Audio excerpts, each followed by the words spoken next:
Voici de manière sommaire et à titre purement indicatif les idées que nous comptons exploiter pour une production législative qui viendrait, dans une vision partagée, renforcer l'architecture juridique interne de notre pays. Il appartiendra à la plénière et à chaque député et au gouvernement de mûrir cette réflexion pour que ces idées deviennent des réalités. Un autre volet de la mission de l'Assemblée nationale est le contrôle. À ce sujet, il est utile de rappeler que le contrôle est un élément essentiel de toute gestion. Il en est parfois le baromètre et voire le baliseur. Il est cependant malheureux de constater que s'agissant d'un contrôle à effectuer par un organe politique, en l'occurrence l'Assemblée nationale, celui-ci prend des connotations qui l'éloignent bien souvent de sa mission et diluent son efficacité. À ce jour, s'il est vrai que la production législative a été satisfaisante, il faudrait également admettre que les contrôles parlementaires a fait cruellement défaut. Et les députés nationaux ont été les premiers à s'en plaindre.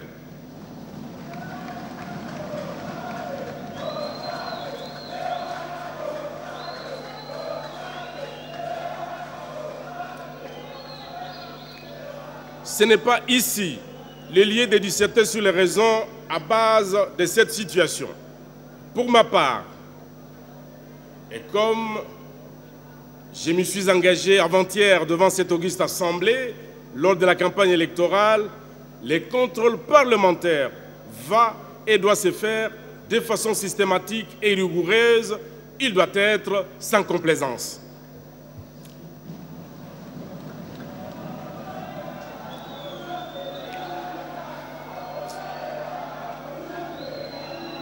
C'est ici le lieu pour moi d'exhorter les députés nationaux à exploiter les possibilités que nous offrent les mécanismes de contrôle parlementaire, notamment les questions écrites auxquelles nous ne recourons pas si souvent. En même temps qu'il faut encourager les contrôles parlementaires, il faut les dédramatiser, c'est-à-dire lui enlever toute la charge émotive.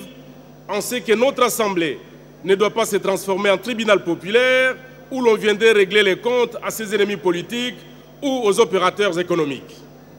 Le contrôle est assis sur les règles d'équité et de justice protégeant la dignité de la personne humaine. Convaincu que les contrôles parlementaires contribuent à l'amélioration de la gestion de l'État, je me propose, en accord avec la plénière, d'instituer une boîte à suggestions devant servir à recueillir toute dénonciation d'actes de corruption.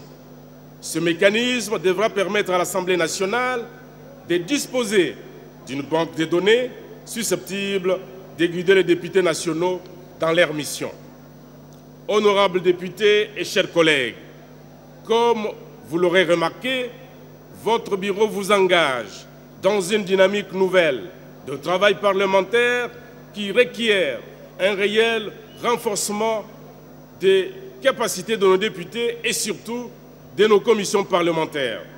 Il propose à cet effet d'inaugurer un cycle de séminaires et ateliers de formation des honorables députés sur des questions de finances publiques, des coopérations techniques, économiques et financières internationales et aussi sur toutes les questions d'intérêt public majeur dans les soucis d'améliorer la qualité de notre production législative. La représentation nationale n'a de sens que s'il existe réellement une république. Celle-ci suppose un minimum de pouvoir public et des communautés nationales en termes d'idéal sociétaire qui galvanise les efforts de tous autour d'un impératif communautaire, facteur d'orgueil national, de prestige collectif et de bien-être pour tous. Les épreuves de l'histoire, accumulées à travers les agressions extérieures, les rébellions internes et les mutineries de certaines factions de l'armée, ont sérieusement entamé l'idée de la République et mettent à mal les efforts de reconstruction démocratique. Le pouvoir législatif, particulièrement l'Assemblée nationale, ne peut valablement assumer sa mission centrale et stratégique de moteur de la démocratie parlementaire qu'autour de la défense des valeurs républicaines, de l'autorité de la loi et des appareils de l'État. Il s'ensuit le devoir pour le Parlement en général et l'Assemblée nationale en particulier de contribuer par son travail législatif à tenir en éveil l'élan républicain et à travailler chaque jour à la consolidation des acquis de la liberté démocratique. Concrètement, il s'agit autant de la promotion d'une démocratie effective que d'une société de liberté qui oblige à une gouvernance démocratique.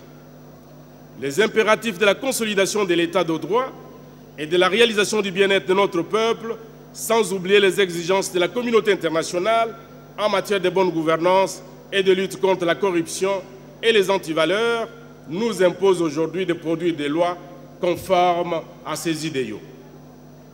Votre bureau se propose de vous engager dans l'entreprise de la modernisation de l'État et de mœurs politiques. Nul n'ignore à cet effet que l'un des principaux handicaps à la modernité politique est la tendance malheureuse à vouloir utiliser les institutions publiques à des fins partisanes plutôt que de les mettre au service de l'intérêt collectif. Le débat parlementaire devra désormais participer à la discussion publique sur l'évolution de la société et de l'État dans un contexte mondial particulièrement préoccupant, plutôt qu'à l'activisme autour des intérêts partisans.